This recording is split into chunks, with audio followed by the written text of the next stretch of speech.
Hello and good evening, everyone. My name is Moise here.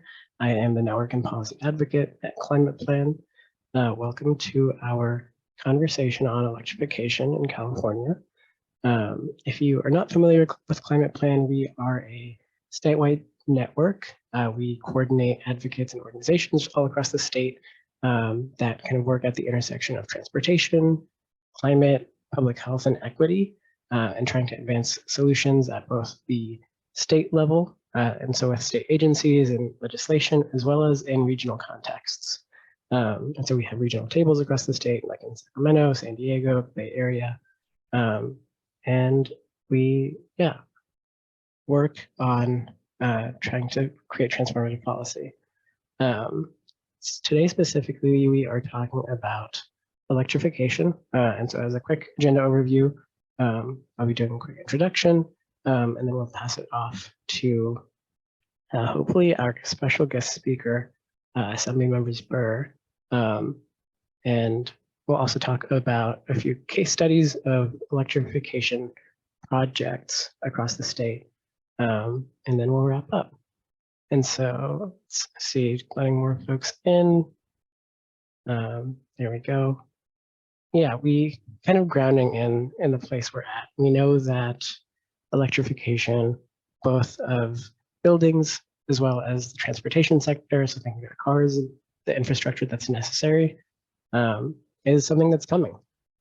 It's happening regardless of kind of where we are in the state of California. It's something that we need to start planning for, and that's kind of why ClimatePlan is really focused on working on this area to make sure that our communities are prepared for the changes that we need to make, so that we're prepared to adopt this kind of developing technology that's coming up, and that our grid and infrastructure is also ready to handle that. We know that in California, we have an executive order from the governor sort of setting the tone that California will be transitioning to electric vehicles by 2035. And in response to that, the state is all over cities and counties.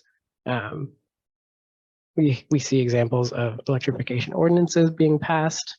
We see examples of retrofits being talked about a lot at the local level. And I think with that, that's kind of good transition to talk about AB 1176. And so ClimatePlan has co-sponsored AB 1176, the Local Electrification Planning Act. Today, it went to the Assembly Local Government Committee, where it was heard. And I'll hold off there and let our guest speakers speak to it when we have them on. Let's see, do we have them on yet? I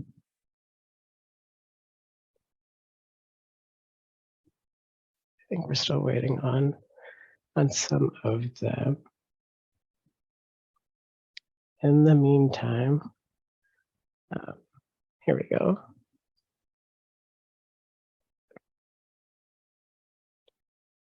Folks continuing to trickle in. One of the other things that ClimatePlan is working on, or has been working on for a while, is our EV report. Nitula, are you ready to maybe talk about that while we double check on our guest speakers?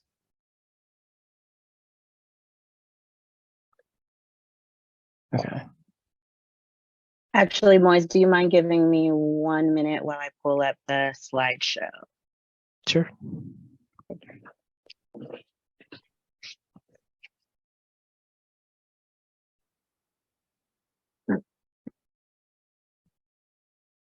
All right. All right, so thank you, Moise, for that introduction. So I just want to start by saying that, one, I think ClimatePlan's mission is around ensuring that we're reducing emissions and VMT across the state. And while we know that part of the way that we do that we clean our air is by getting cars off the roads, we know that electric vehicles aren't really the full solve, and there's a suite of mobility options that we are interested in, but also knowing that like electrification and car culture are a huge part of California. So let's see. What we did was move everybody out the window. Sorry. So ClimatePlan, let me get to the front of this presentation. Sorry, everyone. ClimatePlan did a literature review, an analysis of all the laws that govern electric policy, and also interviewed about 15 experts across the state. These are folks that are deploying electric vehicles specifically in disadvantaged communities. We basically asked the question, how equitable is zero emission vehicle policy development? And so we found, so I'm just going to breeze through this really quick. There's going to be a ton of, this is going to be available to you guys, and there's also a report, so I'm just going to breeze through this.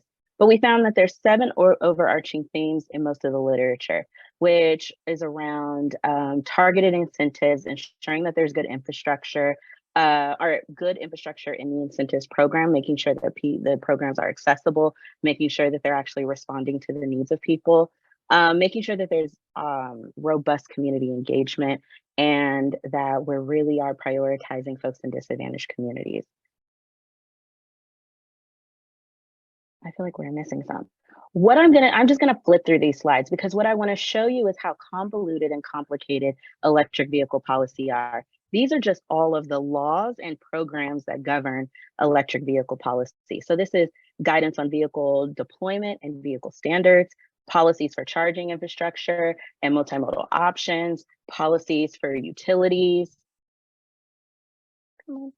And then there's also, every region has their own electric vehicle standard. So if you're somebody in a community that is trying to engage and advocate for equitable EV policy, you're navigating through all of these different structures. So we interviewed a bunch of folks and asked them, where do you guys see as the biggest barriers for electric vehicle policy?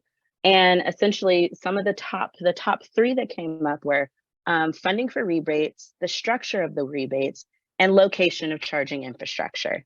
And again, this is specific for disadvantaged communities and ensuring that those communities don't get left behind as we transfer to electric vehicle policy. Through that work, we created 11 recommendations. I'll just keep the screen on there. I won't move super fast so folks can read through, but essentially it is provide consistent and sustainable and adequate funding to incentive targets, create requirements that prioritize reserve and target funding. So what we found is some of the programs were like, great, we want to get money out now, but they required a lot of documentation that took months for communities to get, folks in communities to get. And so we want to make sure that these funding pots that are for communities are reserved so that when they're ready to access them, the money is there.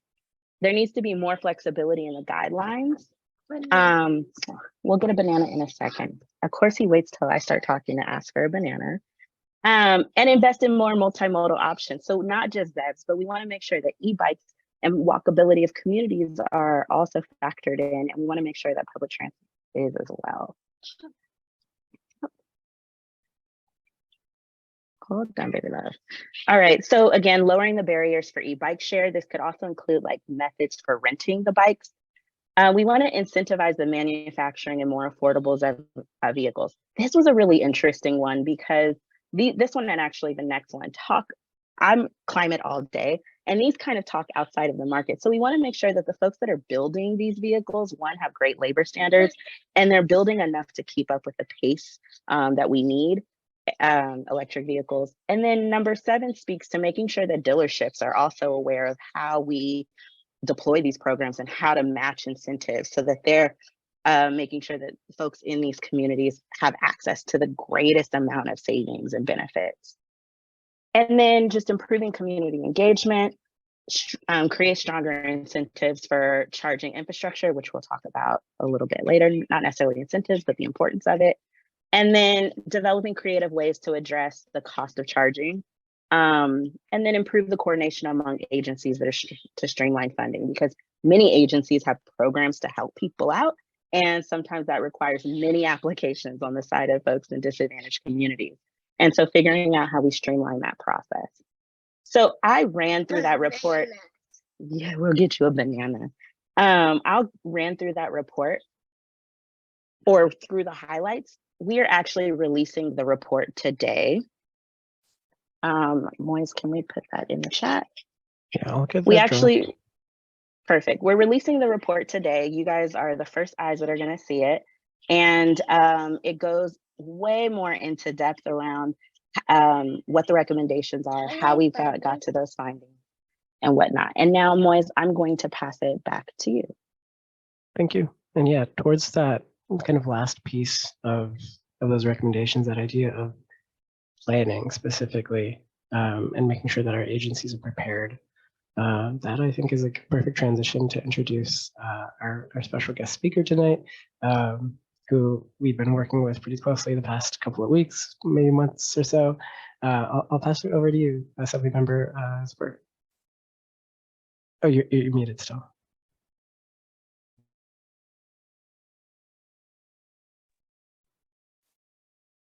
Oh, 1 second. Can you hear me? Okay, now we can hear you. Sorry about that. Appreciate the partnership for ClimatePlan, and especially appreciate you being with me all day to day.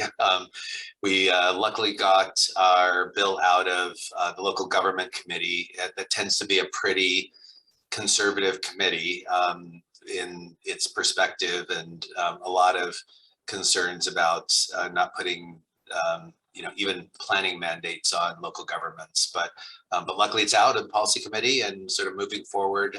For those of you who are less familiar with it, we're talking about AB 1176, which is a bill that requires local governments to prepare climate action electrification elements as part of their general plan update, and specifies a number of requirements as part of that. The goal is really to try to make sure that we're bringing in our local governments as partners in partners in addressing the crisis of climate change, and making sure that all communities are part of our climate strategy, and that all communities are served by our climate strategy. And so one of the things that that I know we share has been, as we move towards electric vehicles, and electric vehicles is not the only part of the climate solution. Obviously, walking and biking is the best mode of transit. Transit's the second, and then electric vehicles, I think, third. But to the extent that we support the electric vehicle mandate, we need to make sure that those vehicles are affordable for everyone, and that we actually have charging infrastructure that is available to all communities. And that's what this bill is intended to do. It basically asks all of the local jurisdictions to create a climate action electrification element. It has, there's no specific mandates in the bill, but it does require the organizations to consider a whole host of strategies as part of this, including creating electric charging corridors on public streets, creating strategies to increase charging in commercial, retail, and residential parking structures and lots. It focuses on building decarbonization, trying to just come up with strategies and consolidate funding for conversion to electric appliances in homes. One of the things we all know is that there's these funding pools out there from both the state and the federal government that are really impossible for people to access. So you actually have to have some conduit, either the electric utility or a local government or some other entity that's actually pulling the money together and administering a subsidy program. And we know for low-income people, it costs. Not only does there a cost related to converting a natural gas stove to an electric stove, but there's also the cost of bringing an electrician and a plumber to cap off the natural gas and make sure you've got the electricity where you need it. And those are all costs that low income people can't bear. And so we need subsidies for all of that to occur. And so this tries to get the local governments to start thinking about that. There are 2 jurisdictions that have actually already done this. One is Oakland up in Northern California. Second one is Santa Monica, which is in my district, who've done these plans. They're relatively high-level plans. A lot of the questions have been, well, what is this planning? You know, what is this plan? Why is this planning so necessary? Well, one of the things is, you know, it's really hard to sort of mandate one size fits all from, although I would support some mandates, but you know, setting that aside, it's hard to sort of mandate one size fits all for everything. But if we actually are able to get these plans in place, when there are discretionary approvals at local jurisdictions, one of the requirements of CEQA is that you have to analyze consistency with the general plan, all the elements of the general plan, with the air plans, with really all these planning documents. And if we actually have cities basically setting as goals increasing electric charging stations, you know, setting goals for building carbonization, what will happen is people come in and, you know, build new retail stores or commercial establishments, or expand or remodel those. You know, to the extent CEQA is triggered, you'll actually have folks coming in and on their own voluntarily paying for to add this infrastructure in our community. So that's one of the, you know, one of the goals of the program. You know, the other issue with this is, you know, is one of cost and whether there's going to be money out there to help pay for this programming. One of the reasons why, one of the big pushbacks is there's a lot of the local jurisdictions don't like it being an element of the general plan. I actually think it's appropriate there, but we're going to try to give them some other alternatives. The good thing about the general plan is that many of the local jurisdictions are already doing planning to do their general plan updates, and they have funding for that anyway. There will be some incremental cost to do this planning, but they're already doing updated planning for transportation elements, housing elements, you know, all the other elements in their general plan. So it seems to be more efficient and less cost and more cost effective to do it there. But if local jurisdictions want to do it separate from the general plan, I think we don't lose anything by giving them another option. So let me sort of stop there. I mean, this is sort of one of the bills that that I've sort of advanced this year, because one of my key goals is really addressing the crisis of climate. Another is obviously is AB 3, which is my offshore wind bill, which has got out of committee as well. That's really focusing on sort of the additional steps we need to take to put offshore wind in place and at the same time protect our precious marine environment and our cultural resources and achieve environmental justice goals as part of the jobs impacts. And then I've got one other bill that relates to trying to make sure that there's something called the SOMA program, which provides incentives for affordable, multi-unit affordable housing to add solar panel paired with battery storage. And so we're making changes to that bill. There's money out there that hasn't been used because it's so hard to use. And also there's no real incentive to put battery storage in because the tenants in the building don't get the benefit of that. So we're basically making changes in that bill to make sure that to make it easier to use, and then also making sure that the benefits of the battery storage are actually going to the tenants in these affordable housing units to lower their electricity bills. So anyway, let me stop there and see if anyone has any questions on any of that. And I wanted to sort of say that I'm so grateful to the organization for sponsoring 1176. You've been amazing partners, and I'm very grateful for the work that you do and for being a partner with me in this. And obviously, we're going to be working together hopefully for many years. Hopefully. I think if you could speak to one thing you maybe haven't yet, the aspect of the bill and kind of getting, specifically because of the aspect of general planning that the bill touches on, making sure that like these investments are made equitably to disadvantaged communities. And can you speak to that access piece? Yes. So the main reason why I'm doing this is obviously because I'm worried about the fact that we have infrastructure that's not going to be servicing our most vulnerable communities. You know, if you're someone who has the lives in a single family home, you can actually put in sort of a, even a level 1 or level 2 charger that, can charge your car overnight, and you can, you have a place to park in your driveway and you can put the infrastructure in. If you're someone who actually, lives in an apartment, and parks on the street, then or you don't have a parking lot, then how are you going to, be a, and assuming obviously that we actually have both the financial incentives to actually help people purchase electric vehicles, but assuming that those, we have some funding in place that's starting that. I know you all are working on those issues, but even if we could get the funding in place to require the subsidies, we need to make sure we've got the parking infrastructure. And so this is actually, we have specific elements in the bill that focus on making sure that we're achieving environmental justice and social equity by making sure that all communities actually have access to these charging stations. And, we do some things that are a little bit prescriptive by basically asking folks to actually identify public streets and corridors that we could be charging corridors where people know, if I go to, Lincoln Boulevard in my community, over time, eventually there will be an effort to make either the parking meters or the street lights have chargers on them, and people know that if they park overnight, and put strategies in place that allow overnight parking, obviously, that we actually have places where people can park their car and charge them. Also looking at areas where people spend a lot of time with their cars parked. We need more charging during in our workplaces and in parking lots and structures where people go to work, so they can charge their car for the 8 hours while they're parked. So, that all those social equity issues are part of the bill, and that's frankly the main reason why I'm doing it. So. Certainly, and I think part of the main reason why we're so excited about this bill, and excited that today's at the committee it's moving forward. Could you speak to where the bill's going next, what next steps are, how we can help support? So we have a wide statewide audience here. Yeah.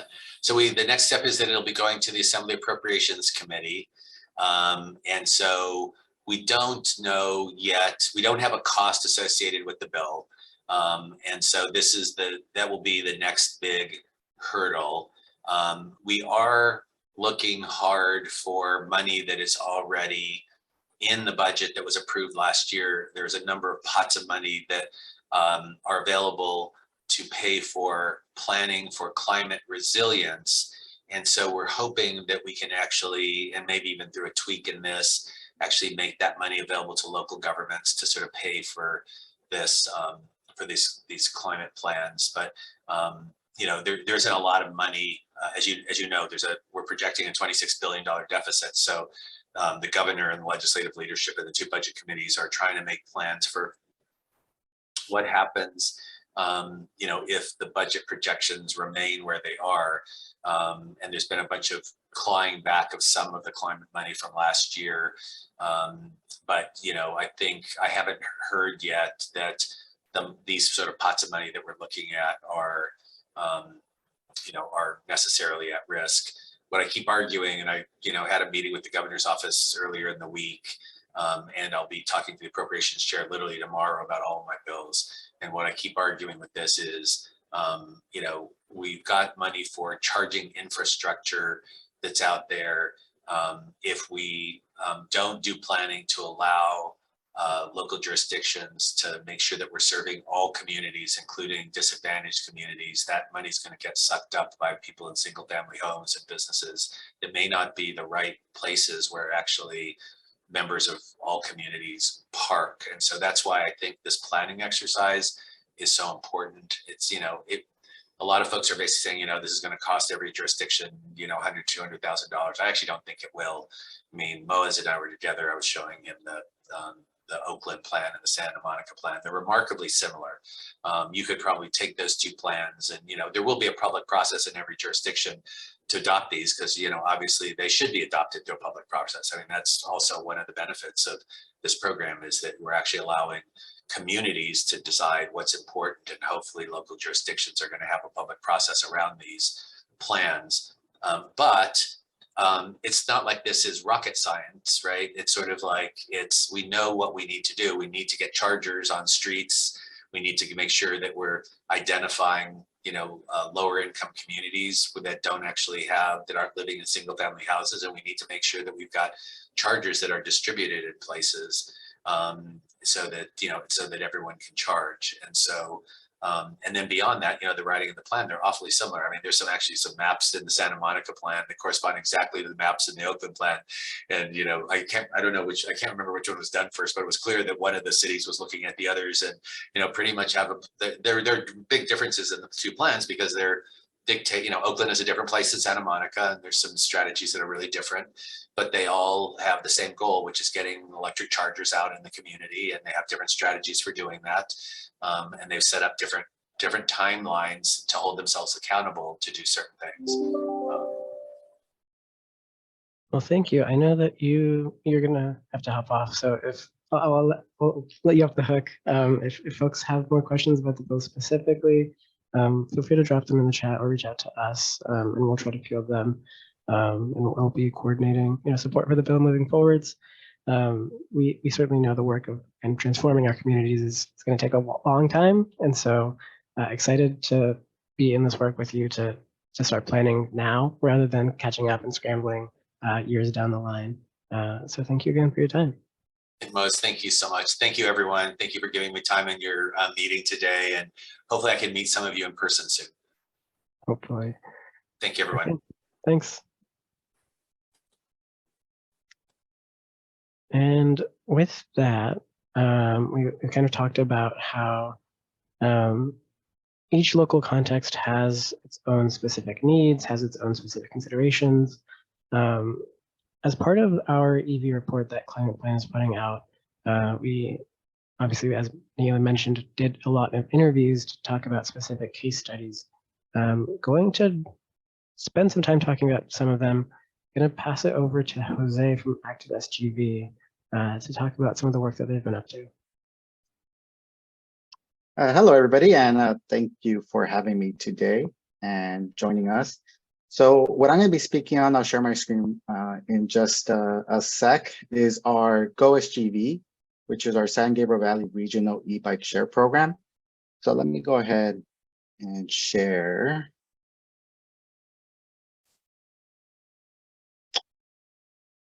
All right.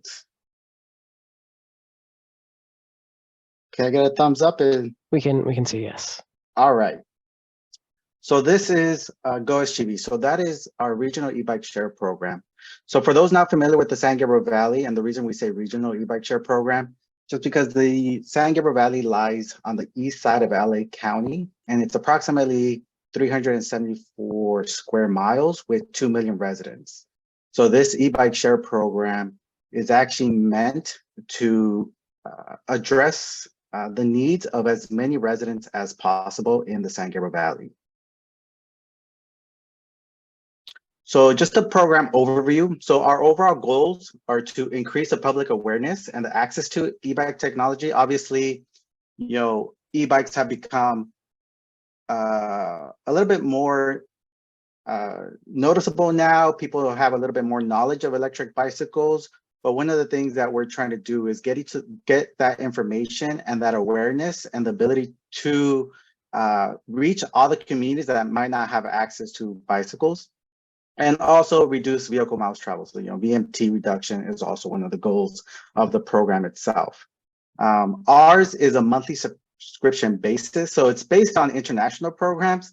There are actually no other programs in the United States that we know of that actually have the model that we have. So we actually looked at the bigger picture and try to get a program that would work for our region.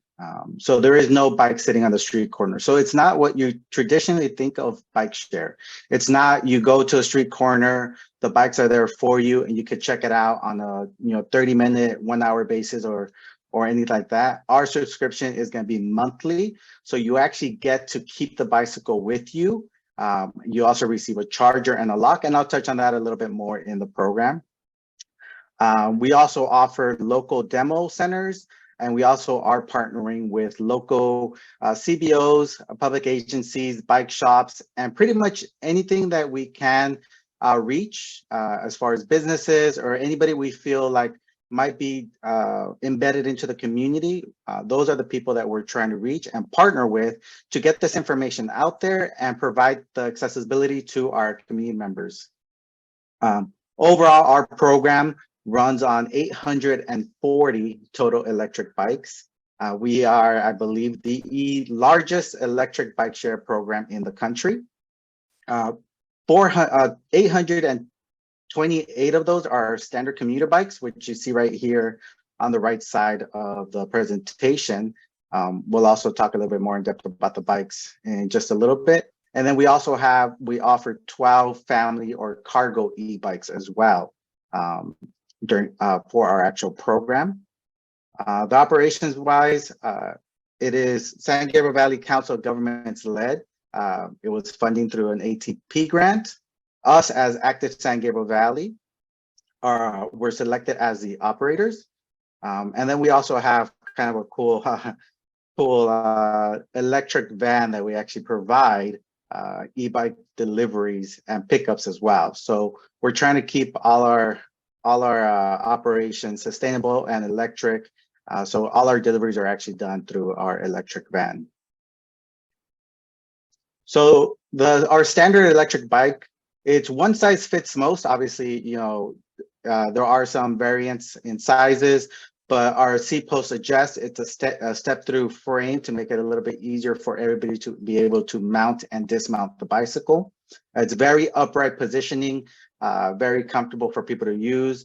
It has a high quality Bosch mid-drive motor. And one of the things that we've noticed working with electric bicycles is obviously the quality of the bicycles makes a huge difference on the perception people have with the bicycle and the experience that people have riding electric bicycles. You could have the greatest program out there. You could have the greatest rebates out there. You could have the greatest, you know, outreach.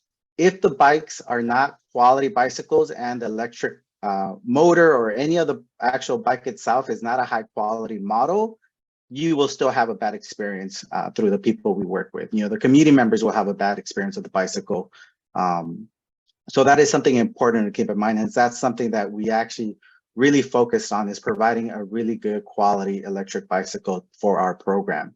You know, our max assist is 17 miles per hour. They are UL certified. For those keeping up with the news, there's been a lot of, you know, news out there as far as New York working on passing bills to require all electric bicycles to be UL certified.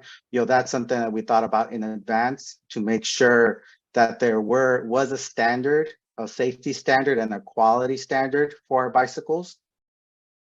They're 3-speed, they have 4 levels of assist.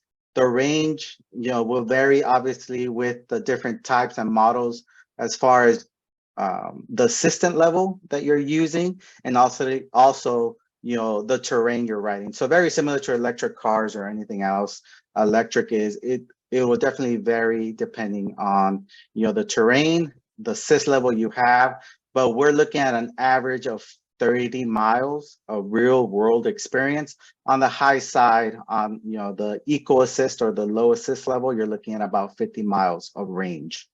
And they are manufactured by Trek. The company is actually B-Cycle but that is owned by Trek. So we actually have a reputable bike brand that we can go to with any issues for our standard electric bicycles. So that is something that, you know, we don't have to worry about overseas companies or something we bought without an actual presence in the United States or actual presence with bike shops. So bike shops are familiar with the company and able to help us and assist us on getting other information regarding the bike or warranty issues. The second model that we carry, and this is the one that we are limited on, is our cargo electric bikes. So these are urban aero bicycles. Again, they're one size fits most. They're also UL certified, and they also have a Bosch motor, so a quality motor and quality components on the bicycle. Similar range, again, depending on the amount of cargo you have and the terrain you're riding. These are rated to carry up to 500 pounds on that cargo box area. What we've noticed with our participants is many are using it to transport their kids to school, you know, replace a car for short grocery runs or any other rides around the neighborhood that they might need some storage or capacity to carry items with. And we offer 12 of these bikes. Because of the limited amount of bikes that we have for the electric cargo bikes, we do limit it. We're actually no longer offering the 3-month program. We actually limit it to 2 months because we have such a long waiting list for this particular model. And this is actually something that we've noticed is this is very, very popular for people to try out, especially those as our standard bikes. The cargo bike specifically is people are very interested in trying them out before purchasing them, seeing if it could actually replace, a car that they might have at the household. So this is one of the reasons we actually have a really popular waiting list for this particular model. We also try to offer accessories, to check out as well, seeing what the needs are. As I mentioned before in a different presentation, is if you would have asked me, 6 months ago, why we would offer rain cover in Southern California, I would have no idea. But after this past winter, the rain cover definitely was a popular item to check out. So just offering different accessories and different options for, depending on how people are going to use the cargo bike, and giving them options to let them see how they can use this bike or other methods or other accessories that they might be able to use with the bicycle. So all our registration is either online, but we also have a live phone number as well. So you provide proof of residency. They have to be San Gabriel Valley residents due to the funding restrictions. And then upon approval, we go through the process of reviewing all applicants. We set up a pickup time, or we can also do delivery for a fee. And then also we do have test rides at partnering locations. So we do partner with different bike shops, but we'll touch on a little bit later. But all those demo partners, we do provide them with a bike for people to actually go to their nearest area that there is a bicycle and test ride the bicycle, check it out, and actually see it firsthand before having to register or commit to using the bicycle.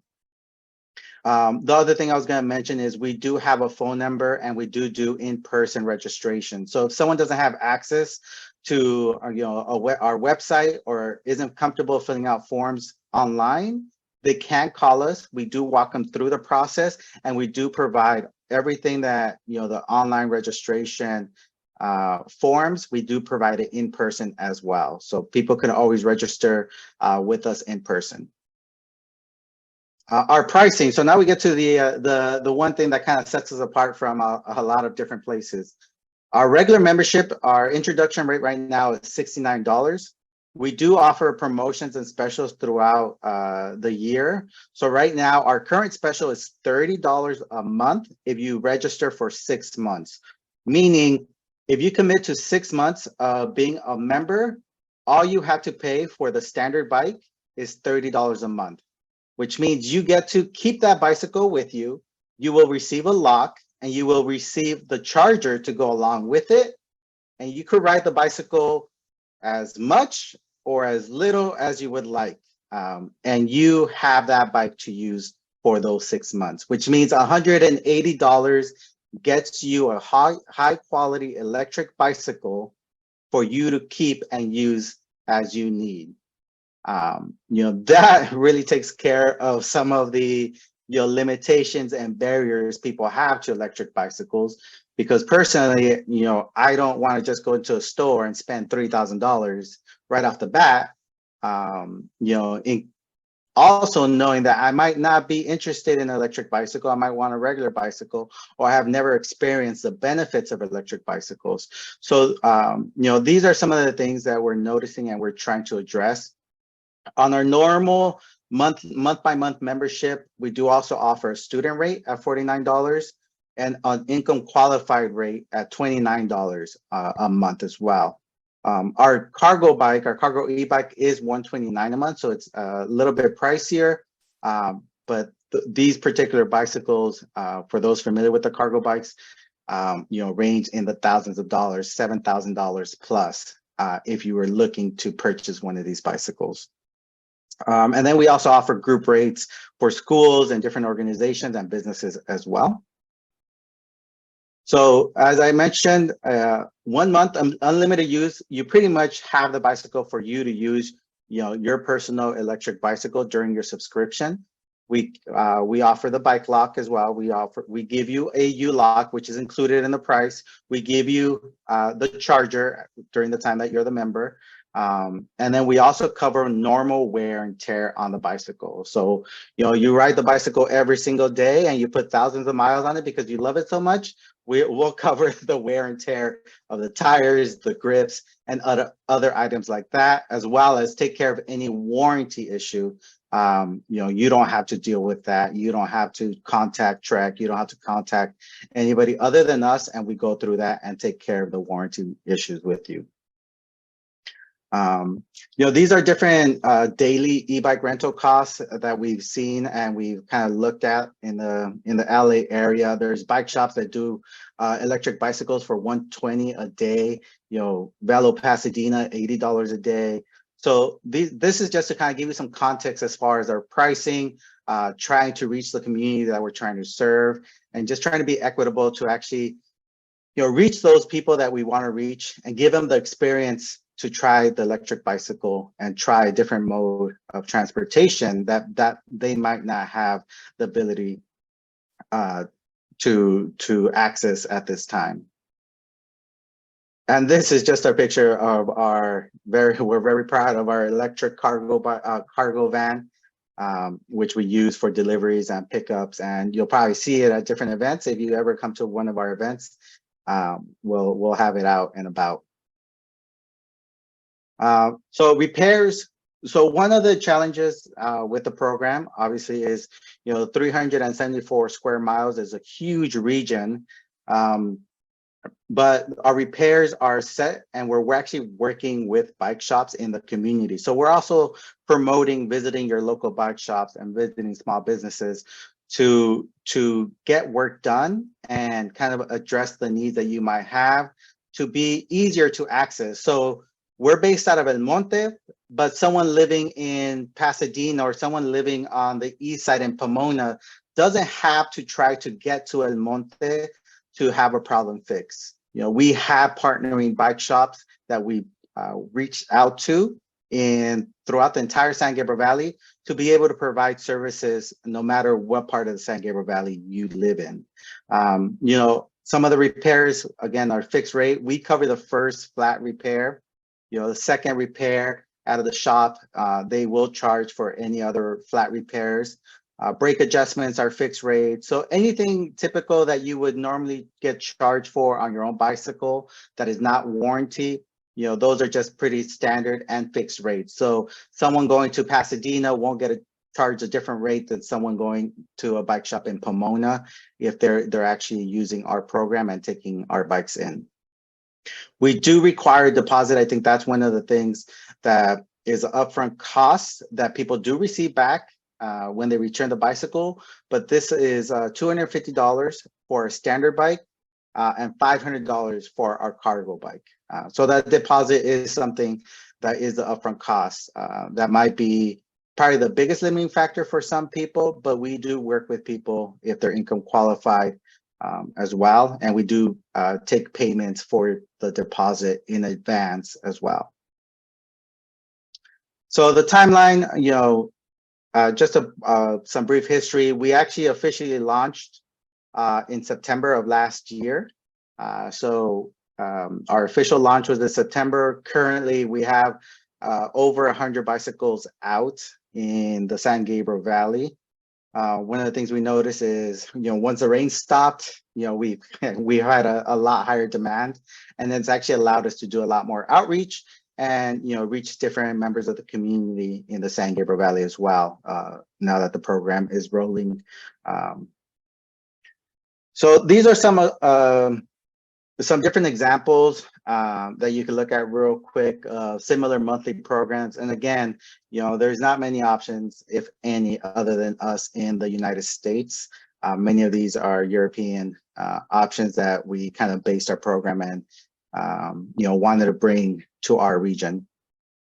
So you see Sydney, Australia, Netherlands, Switzerland, and Paris are all different models, but very similar One thing, the Paris of the France, $42 a month, that is subsidized as well. So just to kind of give you an idea of what the pricing on it. And these are some of the repair partners we have throughout the San Gabriel Valley, and we're continuing to add. Again, we want to partner with different bike shops to make it easy for our members to be able to go to almost any bike shop in the San Gabriel Valley, and also bring them business. One of the things that we have noticed is people that have subscribed to our program, GoSGV, have also left the program and purchased an electric bicycle. So giving these bike shops the ability to make those connections with the customers, whether it's a GoSGV bike that they bring in, and make that connection and get to know each other, and eventually, hopefully, promoting electric bicycles. If they ever do decide to buy an electric bicycle, they already have, that relationship with a bike shop in the San Gabriel Valley. Some of the things we do as well is e-bike education and engagement. So we do tabling events, as many might do already. We do community rides, we do flyers, we do marketing, we also provide demos as well. So those are some of the engagement opportunities that we have, and we continue to provide bicycle rides and different demo areas and different demo opportunities. So if you are from the San Gabriel Valley, there's going to be a good chance that you see us out in as many events in the community as we can get to. Test rides, people ask questions about the program, get to know us. Again, we do offer a phone number for people to call and talk to someone and get questions answered before, after. They could email us. We do have a bilingual staff. And then again, we have over 50 events as of right now that we've done outreach to. Can offer test rides, visibility, a lot of the things I already talked about. And then for our bike rides, one of the things I will share with our bike rides is we offer a limited amount of e-bikes for people to register for free. So if you join us for one of the rides, you can actually reserve an electric bicycle for free and use it for extended period during that ride. One of the things that we've noticed through our rides is, people want to go farther on the electric bicycles. So we've actually extended rides halfway through the ride because people feel like it's too short on the electric bicycle. We have people during the ride be like, you know what, let's go farther, which is something that's really great to see, especially with people that aren't used to riding far distances on bicycles. So that's something that we're noticing with our rides. This is one of our participants that use the bikes. Is having the bike there for you to use when you can and when you want to is something that you don't see with other bike share programs. Just the fact that you could walk to your garage, or you look outside the window and you notice how beautiful the day is, and you might just be like, you know what, I want to take this GoSGV bike because it's such a beautiful day, versus drive a car. This is something that you don't have the option to do with a lot of bike share programs where they're docked, where you have to go to a certain area. So giving you the ability to use a bike and have the bike with you, and have that bike share system that addresses whatever needs you might have or whenever you might want to use it, is something that I think people are actually really impressed with and really like that option, and to have that option. With that, I know we're running pretty short on time. I have my contact information right there. It is jose@activesgv.org. Or if you just want to get some general information through our GoSGV email, you could also email info@gosgv.com, and I promise we will reply. And I promise there will be someone from our program that lives in the San Gabriel Valley or surrounding California area that will reply to you and get you as much information and answer as many questions as you might have. And that is all. Thank you, Jose. So really quick, I think you answered most of the questions in the chat. We are at time, but I'm going to rapid fire 2 questions that came up. One, do people have to pay upfront, or do they pay monthly? The only upfront cost is going to be the deposit and the first month. It's a month by month. So And if you go by over a day in that month, it's not, we automatically charge you and you will never see your money back. It's, if you decide to use it for 1 month, you pay for that 1 month. You use it for 2 months, you pay for those 2 months. The only limitation is that promotion we have going on where it's a 6 months commitment for $30 a month. So if you commit to those 6 months and get charged $30 a month, and then after 2 months or 3 months, you decide to return the bicycle and no longer want to continue, the deposit would be used to charge you the standard rate, if that makes any sense. And I hope it does. That does. Next question, rapid fire question. Gil, you're sneaking questions in here. I'm going to encourage you to reach out to Jose on the side. Last question though is, what about helmets? Do they have to provide their own, or will renters need to, do they have to provide their own, or do you guys help with that as well? We can assist anybody subscribing to the program with a helmet if they do not have one and they wish to use one. By law, you're not required to have one if you are over the age of 18, but we can assist with providing helmets as well during that program.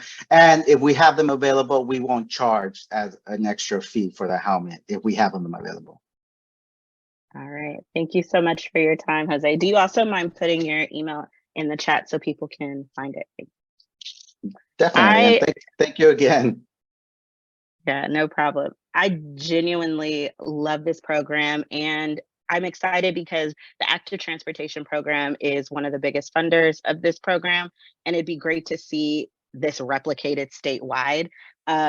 So much of, we were talking about electric vehicles, we're talking about just electrification in general, but I think especially from a climate plan standpoint, these type of programs are really where our goals are, to make sure that folks have access to mobility options, including e-bikes. So thank you so much. I'm going to just share really quick some things that the city of Sacramento is doing.